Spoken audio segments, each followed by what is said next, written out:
বর্ষাকালে পূর্ব মেদিনীপুর জেলায় প্রতি বছর বন্যার কবলে ব্যাপক ক্ষয়ক্ষতি হয়। গত বছর জেলায় বন্যা পরিস্থিতি খতিয়ে দেখতে এসে রাজ্যের মুখ্যমন্ত্রী মমতা বন্দ্যোপাধ্যায় নির্দেশ দিয়েছিলেন খাল সংস্কারের। মুখ্যমন্ত্রীর নির্দেশের পর পূর্ব মেদিনীপুর জেলা প্রশাসন বৈঠক করে সিদ্ধান্ত নেয় পূর্ব মেদিনীপুর জেলার Shahid Matangini block, Tamluk block, Kolaghat block এবং পাঁশকুড়া ব্লকের মোট 13টি খাল সংস্কারের। গত নভেম্বর মাসে পূর্ব মেদিনীপুর জেলার জেলাশাসক পূর্ণেন্দু কুমার মাঝি খাল কাটার নির্দেশ দেন অভিনব টেন্ডারের মাধ্যমে। টেন্ডারে জেলা প্রশাসনের তরফে সাপ জানানো হয় কোনো টাকা দেওয়া হবে না, উল্টে খাল সংস্কারের পর যে মাটি উঠবে তা নিয়ে যেতে পারবে টেন্ডার প্রাপ্তরা। তবে কিছুটা মাটি দিতে হবে জেলা প্রশাসনকেও। সেই মতো টেন্ডার পাওয়ার পর শুরু হয় খাল কাটার কাজ। তারপরেও বেশ কিছু জায়গায় বাধা পাওয়ায় খাল কাটার কাজ বন্ধ হয়ে যায়। জেলাশাসক বৈঠক করে সব জানিয়ে দেন, খাল কাটার কাজে যারা বাধা দান করবেন তাদের বিরুদ্ধে আইনি ব্যবস্থা নেওয়া হবে জেলা প্রশাসনের পক্ষ থেকে। তারপর থেকেই ফের শুরু হয় খাল কাটার কাজ। শুক্রবার শহীদ মাতঙ্গিনী ব্লকের মিলননগর এলাকায় গঙ্গাখালী খাল সংস্কারের কাজ পরিদর্শন করলেন জেলাশাসক পূর্ণেন্দু মাঝি। খাল সংস্কারের কাজ চললেও দেখা যায় খালের একদম পাশেই নতুন বিল্ডিং তৈরি হচ্ছে। তাতেই ক্ষুব্ধ হন জেলাশাসক। তিনি আধিকারিকদের কড়া ভাষায় নির্দেশ দেন দ্রুত নোটিশ জারি করে এই বিল্ডিং ভেঙে ফেলার। যদিও এদিন স্থানীয় এক ব্লকের তৃণমূল নেতা জানান, আমরা একাধিকবার ইরিগেশন দপ্তরে এই অবৈধ বিল্ডিংগুলোর কথা জানিয়েছিলাম, আধিকারিকদের গাফিলতির জন্যই এমন অবস্থা হয়েছে। এদিন জেলা শাসক ছাড়া উপস্থিত ছিলেন তমলুকের মহকুমা শাসক দিব্যেন্দু মজুমদার, শহীদ মাতঙ্গিনী ব্লকের ভিডিও সহ একাধিক আধিকারিকরা। Bureau report, 24 news Bangla. দেখুন, আপনারা জানেন যে জাস্ট এই পুজোর আগে যে কংসাবতীর বাঁধ ভেঙে যে চতুর্দিক জলমগ্ন হয়ে গেছিল, ওই সব মাননীয় মুখ্যমন্ত্রী এসেছিলেন। তখন উনি নির্দেশ দিয়ে গেছিলেন যে বিভিন্ন খালগুলোকে সংস্কার করা উদ্যোগী হওয়ার জন্য। সেই মতো ওনার নির্দেশ মতো আমরা একটা মিটিং করি, কোন কোন খাল থেকে জলগুলোকে সংস্কার করলে জলগুলো তাড়াতাড়ি বেরোবে তার একটা লিস্ট করি। আমরা 13টা খালকে প্রাথমিকভাবে আমরা ঠিক করি যে এইগুলোকে যদি আমরা করি তাহলে 4টা ব্লক উপকৃত হবে। 13টা খাল, তার মধ্যে বড় খাল সোয়াধিকে আছে, গঙ্গাখালী আছে, যেটা WBMDTCL থেকে তারা কাটছে। সেই কাজটা আমরা লক্ষ্য করি, কারণ এই দুটো মেইন চ্যানেল দিয়ে কিন্তু জলটা এই 4টা ব্লকের জল গিয়ে রূপনারায়ণে পড়বে।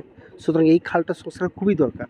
ফলে সেই কাজটা কেমন হচ্ছে, এর সঙ্গে সেই খালগুলিতে যে সকল ছোটো ছোটো নাসা খাল বলি, অর্থাৎ জলটা নিয়ে সেখানে ফেলবে, সেই 13টা খাল কিন্তু আমরা জেলা পরিষদ থেকে ধরেছি। এবং আমাদের যে কাজের মডেল সেটাতে কিন্তু আমরা কোনো পয়সা লাগছে না।